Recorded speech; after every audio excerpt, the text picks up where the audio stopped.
Hello vlog, welcome to my guys. For today's video, gagawa tayo ng filtration para sa ating crayfish. Gamit lang ang mga Wilkins. Tingnan natin kung ano magagawa natin dito.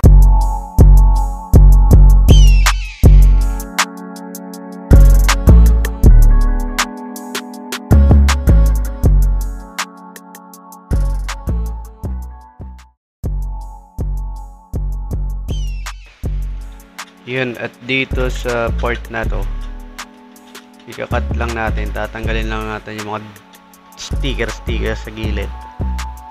Tapos ikakat natin yung ulo nya. So yan, tanggalin natin yung handle ng Wilkins. So siya yung magsisilbing daanan ng ating tubig. So bubutasin natin yung takip para meron tayo mapagdikta ng hose para sa kanyang intake.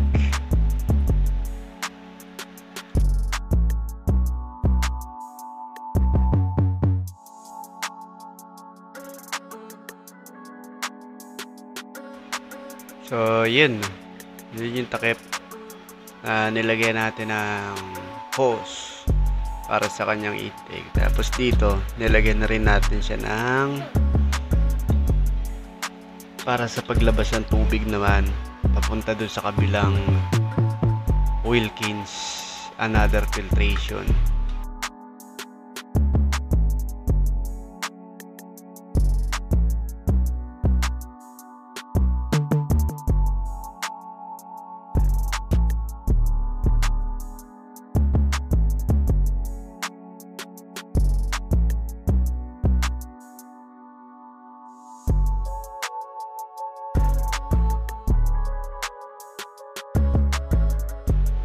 Tapos dito, lagyan lang natin ng mga butas-butas na maliliit yung ating kinat na ulo ng plastic bottles na yan.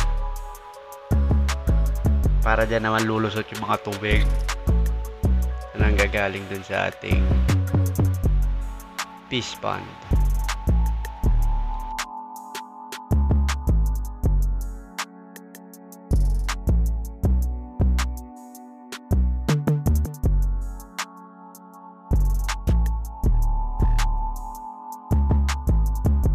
Kung may mga tira-tira kayong net guys, sa mga gulay-gulay, si gulay-gulay ang kinuha ko na yan, pwede nyo rin gamitin.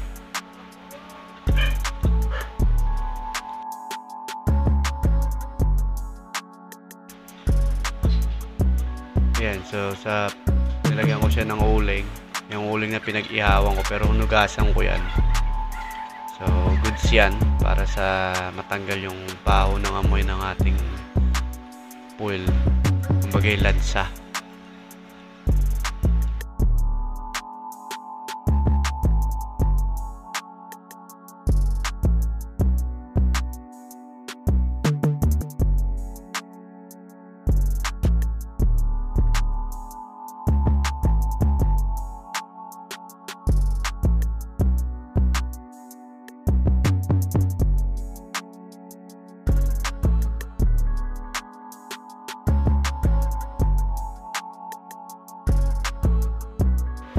Yan, at pagkatapos natin gawin yung dalawa pang iba, so pagdudugtungin na natin yung tatlo na yan. So mamaya makikita nyo yung finished product at kung paano siya gumagana. So pinix na natin ng glue stick para walang takas ng tubig.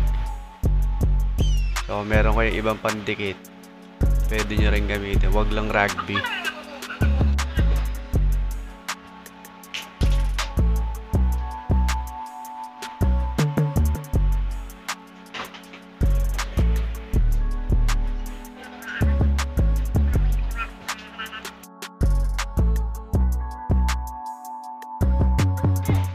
So ayan, testing na nga natin, no? So para makita nyo kung paano siya gumagana. Pinupuno natin ng tubig. So pag puno nyan, so overflow nya pupunta muna sa ilalim. Yan, sa hose na yan. So after nyan, mapipilter ulit siya ng isa pang bote. Pag-aapaw naman niya, pagpunta naman dun sa abot ng tubig dun sa kabilang hose, ang lusot niya dun din sa ilalim, paangat din ng tubig. Kaya napare mga uling na nilagay natin kasi nalutang eh. Dapat lagyan niyo siya ng, kung may foam kayo, unahin niyo uling foam, tapos yung ibang filter media, mga labarak mo, lava rings, pwede mo ilagay dyan. So yan na nga, napuno sa ilalim din ang daan ng tubig. So another filtration yan. So tatlong beses niya sasalain yung maruming tubig bago siya lumabas dun sa ating pulule. So, ang gamit nga pala natin dyan na gagamitin natin dyan na aerator is pump, submersible pump. So yun lang mga kapatid, kasi sa muli.